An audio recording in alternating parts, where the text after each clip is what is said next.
The world of work is changing rapidly, with innovation enabling and disrupting industries in equal measure. The property and construction sector has been a late adopter of new technologies, but it's catching up fast, with new roles being created by the day and new digital methods being piloted on projects across the country. But these new technologies and techniques will require new skills. Without planning and collaboration between education providers, the public sector and the industry's leading companies, the sector's already challenging skill shortage has the potential to deepen. I'm Jonathan Daly from Influential Communications, and I'll be your host for this podcast discussion as we examine the challenges and opportunities that go hand in hand with closing the current skills gap and providing the construction industry with a future fit workforce. I'm joined today by representatives from three organisations at the vanguard of ensuring that we do have the right skilled talent working on the built environment. We've got Sean Bowles, Managing Director of Morgan Sindall's construction business in the Midlands. Hello, Sean. Good morning, Johnny. Danielle Hayward-Nightingale from Scape Group, the leading framework provider. Hi, Danielle. Good morning. And Andrew Knight, the Dean of the School of Architecture, Design and the Built Environment at Nottingham-Trent University. Hello, Andrew. Hello. So in the construction industry, skills shortages are nothing new. It's a problem that's existed long before the Brexit vote, but it will be brought into sharper focus as a result of it. Without ready access to EU workers, the sector will need to encourage more homegrown graduates and school leavers to consider it as a career path. Now, we're recording here today in Nottingham in the East Midlands, a region which has long identified a skills shortage as one of the main barriers to growth. Only 32% of the region hold higher level qualifications here compared to 38% nationally. Now, there are first-rate universities in the East Midlands producing bright graduates. The problem is that just over 55% of them leave. Sean, you're a graduate of Nottingham-Trent, and it's one of the universities you're now looking to recruit from. How is Morgan Sindall working to attract and develop the talent you need, both here in the Midlands and across the UK?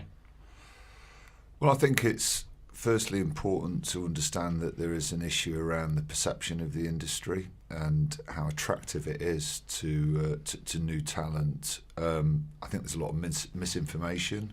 The dangerous and dirty tag around construction is a problem. I saw in a recent survey that over 50% of the young people that were interviewed believed that a career in construction mostly involved manual labour, which troubled me. Of course, the reality is the breadth of roles and choices in career in the sector are huge, ranging from design, engineering, project management, finance, graphics, PR. It's extremely diverse.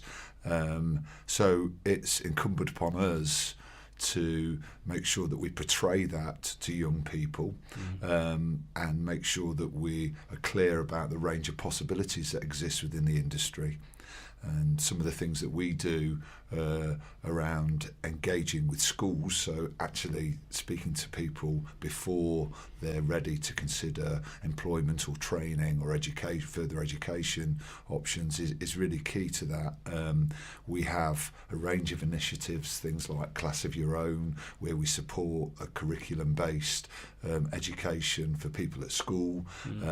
We have initiatives such as Grow Your Own Home, where we work with students who are designing sustainable housing. Each one of our graduates is a STEM ambassador as well, that are working with schools to try and raise the profile of the industry. So whilst there's lots of good work that's ongoing, there's still an awful lot to do. Part of the question, of course, is about developing talent as well, and I think the retention of people within the industry is equally important. The importance of having a strong graduate programme and forging close relationships with universities. We've actually got a partnership agreement with Nottingham-Trent that doesn't just focus on graduate opportunities with our business, but it focuses on how the university can help our business in terms of research and development. It focuses on what we can do around learning and teaching and how we can support that side of things. So all that work is really important in terms of ensuring that industry works closely with education and that we can create a seamless transition and make the industry attractive. Andrew, Sean's just talked about the partnership that Morgan Sindall signed with Nottingham Trent. From the university's point of view, why is it important to be engaging with the main contractors? Well, from our perspective, we're here to give a service to our students, and I've completely failed in my role if students arrive from school and then they're not going into well-paid, professional, meaningful careers. And the best way to achieve that, and we've been successful back to the 1950s in having a very close relationship with the built environment professions, is to work really closely with industry. And these debates are not new, but they're probably becoming more important now due to the complexity of the industry and the new types of skills required. And the best way of ensuring that our graduates are fit for their careers is to make sure that firms are engaged with us and that they assist in teaching, in assessment, but also support things like the career fairs and things like that, and offer opportunities to see role models, not just at the start of their career, but also throughout their career, which is important to get away from that image that what you see somebody just on a building site is what the industry is about. They need to see more opportunities to attract them into the industry. Danielle Scape's another nationally operating organisation with a headquarters in the Midlands. Mm-hmm. And I think I'm right in saying you're the most recent graduate in the room. What does Scape do to encourage the next generation of talent? Scape has always recognised the role of public sector procurement in attracting new talent to the industry. And with our partners like the likes of Morgan Sindall, Kia and so on, we have numerous across the board. It provides opportunities through apprenticeships and changing the perception of the industry. So social value creation is embedded within our frameworks, and we work with our framework partners to ensure that the projects our partners deliver create benefits for the local community that last. One key element of this is the creation of apprenticeship opportunities and engagement with education providers from schools through to further and higher education. So within all of our partners, we have KPIs which reference to school engagement, visits to site, visits to colleges, etc. Okay. So Andrew, you mentioned it would need to shake off perceptions which Sean had referred to earlier of sort of being dirty or dangerous. How far do you think the industry has actually come, and how far has it got to go? Well, with current students, I don't think there's too much of an issue, because they're the people that have already decided if they're doing a degree in, say, quantity surveying or project management. They know what the industry is about. The problem, I think, is still most of the students that choose to do these courses, it's either accidental, like I was just sent to a work experience almost randomly when I was in the 5th year, or it's a family friend. So the pool of talent we've got is relatively small still, because in schools I think they do their best to explain careers, but they only explain the clear categories that appear when you first graduate. They don't understand that one of our graduates is now a commercial director for Intu, for instance, and people like Sean go through very varied and high-level careers. And so I think the problem is, as we have identified over a long time, is in schools. But the job is probably more acute now because people wouldn't probably think that you could be working in augmented reality, virtual reality, all these sorts of things, which are not only interesting and attractive to people, but they offer real job opportunities, which in other sectors, the probability of success is probably quite low.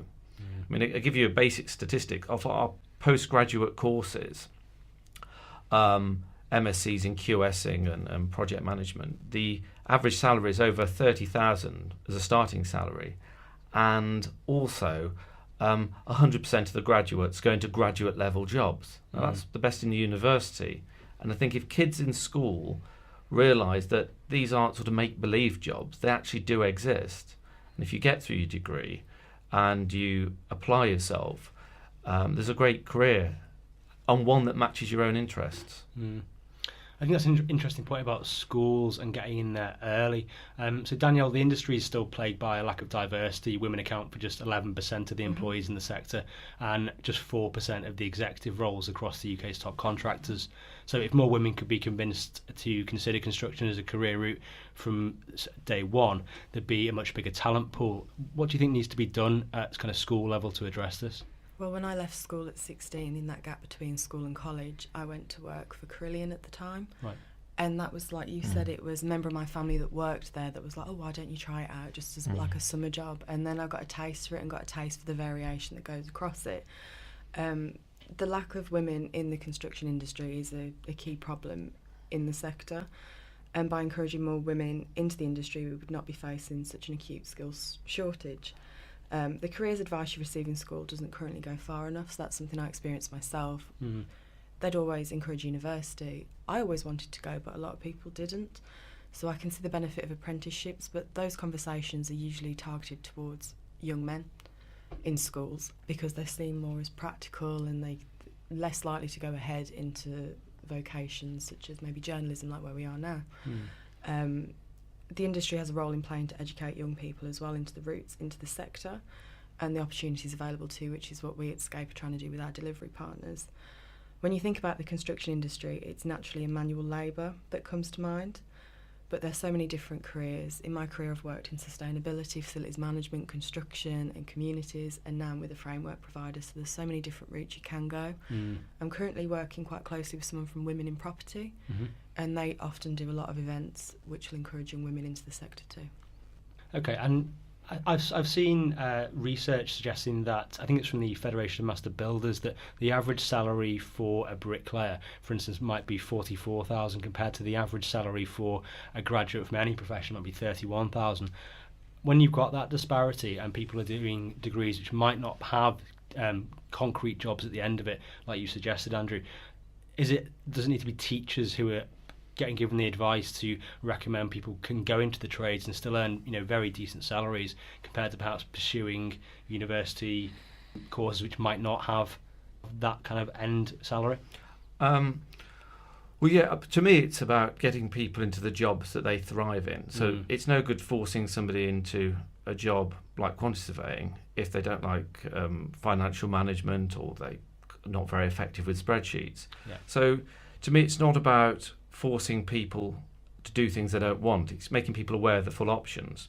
But I think you raise an interesting point there about salaries, because one of the key differences I think that's traditionally been found in studies between kids from poorer backgrounds and ones from professional backgrounds is people from professional backgrounds tend to have the advice, it's not about your starting salary, it's about your career and all the options that opens up. So when I was starting out, a lot of the partners in the firms had been articled when they were 16 and they almost earned nothing at all. But you realise in the long term, you have a career that pays far better. And there's another problem, I think, as well, that a lot of the harder manual jobs, we need to make opportunities for people to move from those physically demanding jobs to management jobs mid-career, because people don't get any younger as they get on, and that experience on site could be really, really well captured if we had more people moving off the tools into management sort of roles. And I think you've got a programme that links that. We have indeed, and it's a real key issue of the industry. The industry is at a point where what I would call the builders, the managers that are on our site day in, day out, a lot of those people are from trades background who have moved into management. The problem that we have at the minute is there is not the pipeline of those people coming through, and younger graduates tend to want to progress quickly into project management or commercial management roles, but actually there's a skills void on our sites here and now where we're losing a generation of builders, and the key for me is trying to work out how we can get tradespeople into supervisory and management roles. So that's actually really, it makes me feel optimistic for people that are in a trades environment, that actually there is a need and a route for them to progress in the industry, which I think we just need to tap into collectively. Okay. And taking it back a step further before we get to sort of working on a site and having that level of managerial experience, apprenticeships and the apprentice levy, there's been recent suggestions that it might not be working. Many of the apprenticeship courses haven't actually been signed off yet, or have only just been signed off this summer. So you end up in a scenario where many of the main contractors are paying twice. They're paying once for training courses which aren't signed off, and then once for the apprentice levy. What needs to be done to improve that? How do you see that progressing? I think it's taken too long to establish the courses and align them with the apprenticeship scheme, and you're quite right. We have situations where we are engaging students on a part-time basis, so they're studying a construction management degree, for example, which hasn't been signed off as part of the apprenticeship scheme yet. So it's taken too long. It's frustrating for the industry because, of course, we are paying the levy in the meantime and are unable to claim against that. So it's an issue. I think some of the terminology around the courses is problematic. If we're trying to attract a certain calibre of individual into the industry, I think that needs some thinking. But at the moment, I guess we're in a place where we need to get them up and running, and then we can perhaps tinker as we move forward. But it's a frustration for us. What we're doing as an employer is we're not letting it block. So we're still engaging people on a part-time basis. We're engaging trainees, graduates, and we'll continue to do so, and wait for the apprenticeship degree courses to get into shape. Yeah, I agree that, like a lot of things in the real world, it wasn't clearly thought out, the process, and there were various blocks. So I'm a pragmatist, and the first thing we thought is, well, which one is signed off? And it was the Chartered Surveyor Apprenticeship. So we got that off the starting blocks as soon as we could. That recruited last September. It's got about 60 students on it now. And there'll probably be a more appropriate route for some of those, saying quantity surveying routes more specifically. And those students will have the opportunity to move across then. I think from our perspective, the key thing is to react to industry. We have an industrial advisory board, which Morgan Sindall are part of, and they're the ones where we have the conversations with, and we say, well, this isn't working for us, but how do we make it work? So we usually go around the back of the houses and get something operational quickly, because you want your levy to be doing something. And so it's just been a pragmatic approach, and but it wasn't ideal. I think that's fair to say. I think it's different approaches suit different people as well. The graduate route suited me perfectly, but there's many other people that suit more an apprenticeship role. And that individual experience and what everyone's been through will shape how they deal with solutions and they fix the problems going through their career. And providing younger staff off with a starting point in their career and touch points with more senior staff, which is what I was lucky enough to experience during my career with both Carillion and Scape. I think that helps build them into the future management, like you said, around trainees coming up through management. It helps having that touch point with someone that's been there, that's done that. And I do think apprenticeships are a way forward, as long as the graduate route is alongside it as well. It's what suits that individual best. So I suppose that's coming out from one, and if we were to look at the more experienced workers, I think Shawnee touched on one of the programmes before, it's not just recruiting the younger talent, but encouraging these experienced professionals to consider a career change or return to the industry. Can you tell me a bit more about Morgan Sindall's initiative? Sure. You're referring to our Returnship Program, which is designed for experienced people who are qualified but have been out of the industry for a long period of time. In some cases that can be 18 months, in some cases it can be 10, 20 years. Typically you're talking about people who have taken a break from the working life due to family issues, personal circumstances, raising families, whatever.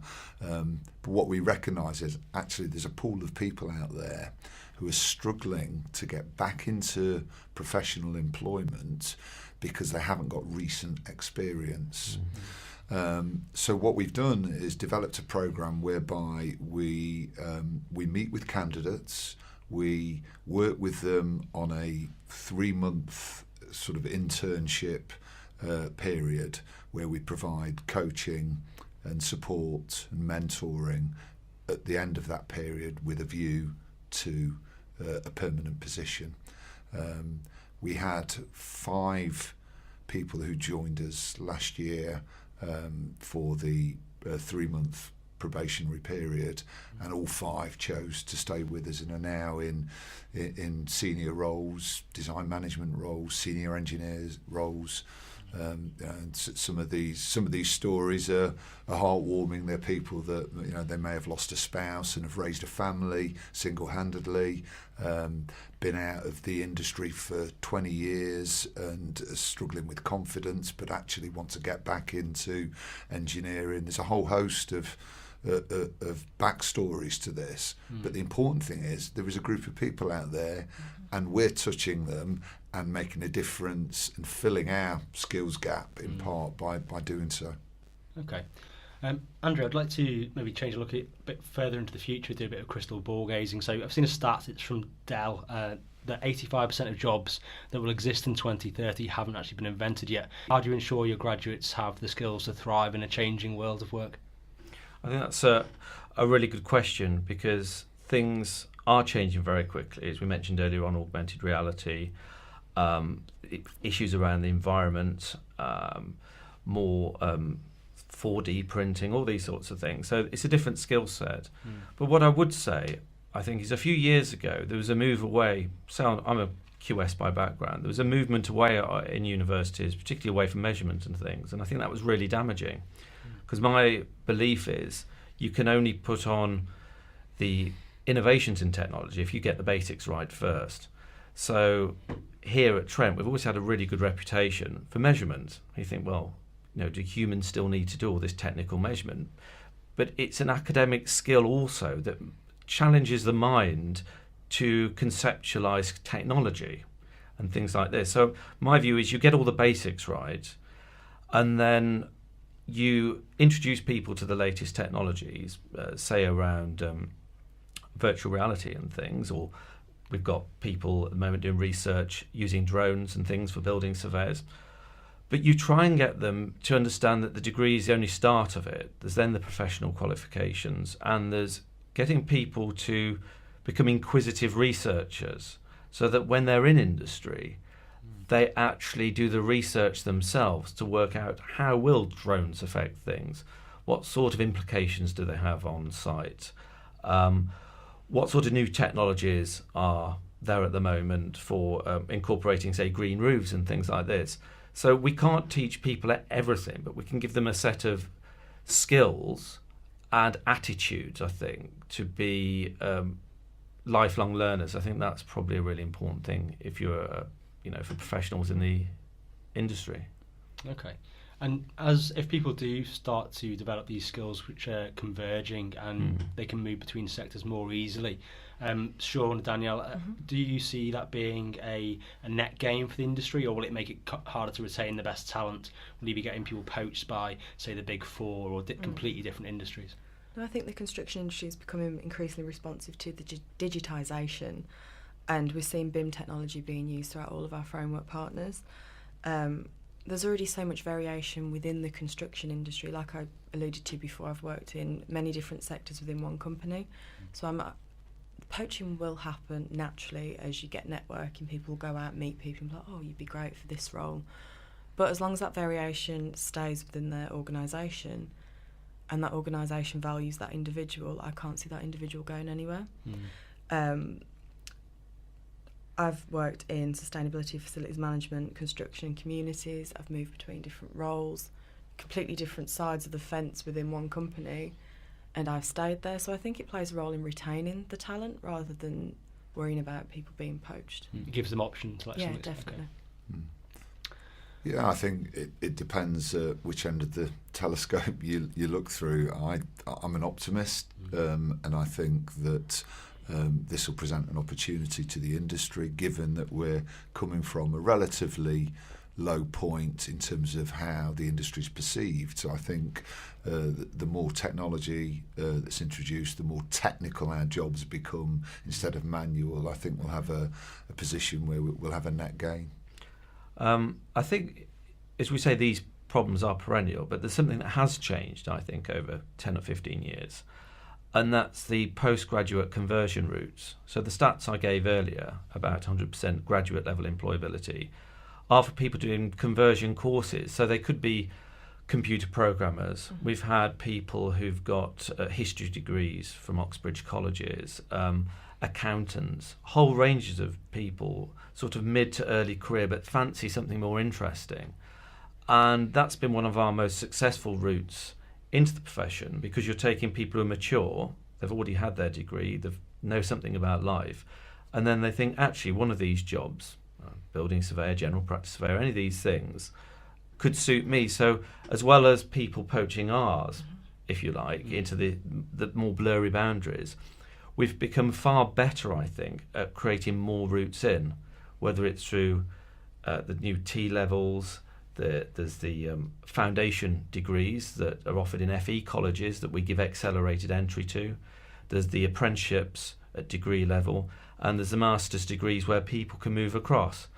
It's just making people aware of them. I think that's the key thing, because when they are, and they come to the open days and things, then they think, oh yes. So there will be a flow, but I don't think that's necessarily a bad thing, because you exchange knowledge, say from the computing industry. That's valuable if it arrives in people who are, leading BIM and things like that in organisations.